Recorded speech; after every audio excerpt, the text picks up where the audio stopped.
So karon magtuon tag numero nga Bisaya.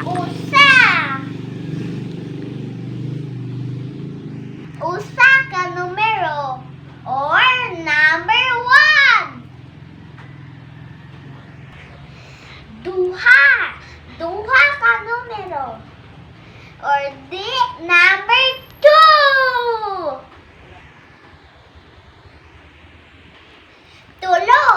Tulo ka numero or number 3.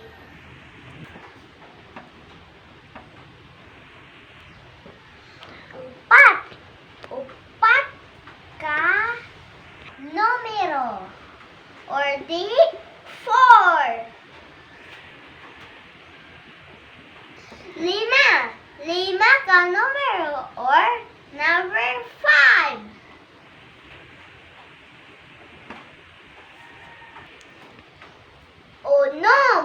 Unom ka numero or di number 6.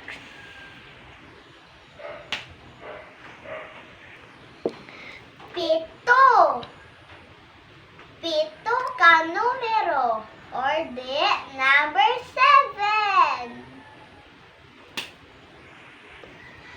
Walo or number 8 or 8 ka numero. Siyam ka numero or di number 9. Number 10. Apo ka numero. Mga numero.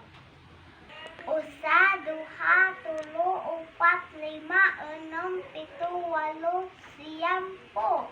Thank you. I love you. Thank you guys for watching.